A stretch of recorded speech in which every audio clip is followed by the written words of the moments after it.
जल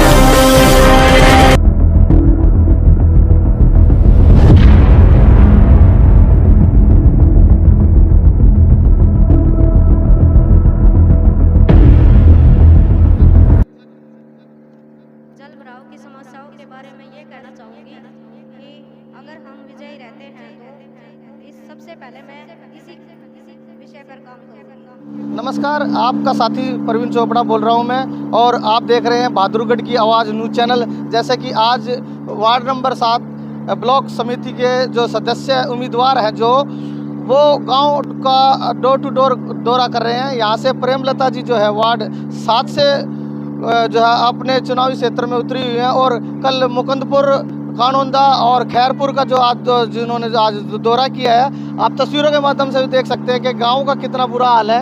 ये जटिल समस्या है, जैसे कि गांव में पानी भरा हुआ है, नाली व्यवस्था ठीक नहीं है, और सामने जो है मशीन लगी हुई है कि किसी प्रकार से ये पानी निकाला जाए और आगे की व्यवस्था की जाए। आप अभी आप अनुमान लगा सकते हैं, जब सामान्य मौसम है तब ये हाल है, जब बारिश के दिनों में यहाँ पर पानी भरता होगा तो कितना बुरा हाल होगा। उसी के साथ जो है प्रेमलता जी हमारे साथ में मौजूद हैं, उनसे जानना चाहेंगे। आज डोर टू डोर कार्यक्रम किया उन्होंने किया है, और जगबीर मेहरा जी उनका साथ दे रहे हैं। और सबसे बड़ी बात है कि दोनों ही जो है बड़ी अच्छी समाज सेवा में करते हैं, निस्वार्थ करते हैं जी। सबसे पहले मैं जानना चाहूँगा, जो डोर टू डोर कार्यक्रम आपने किया है उसमें सबसे पहले मुख्य समस्या जल भराव की आ गई है, क्या कहना चाहेंगे? जल भराव की समस्याओं के बारे में ये कहना चाहूँगी कि अगर हम विजयी रहते हैं तो इस सबसे पहले मैं इसी विषय पर काम करूँगी। और जिस तरह से खंभों पर मैं दिखाना चाहूँगा, खंभों पर स्ट्रीट लाइट भी नहीं है, जो रात के समय अंधेरा भी हो सकता है, और आने जाने में महिलाओं को भी काफ़ी दिक्कत होती होगी, ग्रामीणों को। तो ये केवल एक गली की समस्या नहीं है, ऐसे जो गांव वार्ड 7 के लगते हैं उसमें अनेकों समस्याएं उत्पन्न हो रही होंगी, चाहे मैं नालियों की बात करूँ, और चाहे मैं स्ट्रीट लाइट की बात करूँ, और चाहे मैं सड़कों की। जगबीर जी, गाँव की फिरनी का भी बहुत बुरा हाल है। हाँ जी, गांव की फिरनी पूरी पानी से भरी हुई है। जब एक आज जो सामान्य मौसम है तो उसमें ये हाल है, तो बरसात के मौसम में तो बुरा हाल होना ही है उसका। तो पानी की निकासी जो है इस गांव में सबसे बुरा हाल है। रही पानी की सप्लाई की बात, तो पानी की सप्लाई के लिए भी हम हर समस्या से लड़ने के लिए तैयार हैं।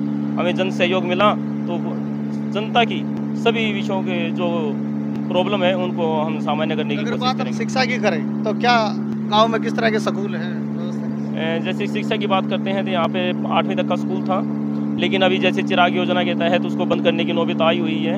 तो हम ये आश्वासन दिलाते हैं कि सभी ग्राम निवासियों और हमारे सहयोगियों से मिलकर उस समस्या से लड़ेंगे और स्कूल को आगे तक अपग्रेड कराने का मामला हम लेके चलेंगे। अगर हम बात करें स्वास्थ्य की, तो सबसे पहले आदमी का स्वास्थ्य ठीक होना चाहिए, और गांव में कितनी डिस्पेंसरी, कितने स्वास्थ्य PHC सेंटर हैं जो है, उनसे जानना चाहेंगे। सर, किस तरह की है, आपने देखा है गाँव? सर, यहाँ पे जैसे PHC है, PHC गांव में नहीं है क्योंकि छोटा गांव है, तो साथ में लगते कानोंदा गांव में PHC सेंटर है, लेकिन एक ही डॉक्टर बैठता है।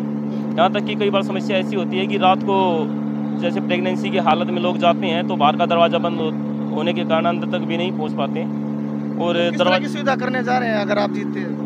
हम उसके लिए मतलब PHC 24 घंटे लागू हो, डॉक्टरों की समस्या और जो खासकर महिलाओं की समस्याओं के लिए एक महिला डॉक्टर 24 घंटे अवेलेबल हो, और जो स्वास्थ्य की समस्याएं हैं उनके लिए जैसे दवाइयां हैं, दवाइयां भरपूर रहें, रोगियों को किसी तरह की कष्ट ना हो।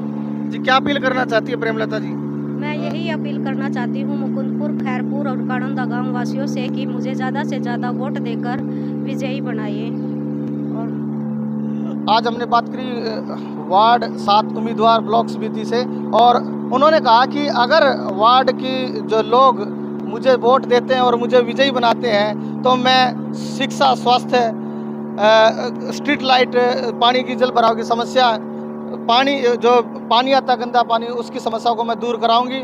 और मैं चाहती हूं कि वार्ड की जनता जो है मुझे 30 अक्टूबर को जो अपना पक्ष में वोट डालने का काम करे, और तीर कमान के निशान पर ज़्यादा से ज़्यादा संख्या में वोट डालने की अपील करें। कम समय में रह गया है, 30 अक्टूबर को होने वाला है चुनाव, और वार्ड 7 से उम्मीदवार हैं। नमस्कार।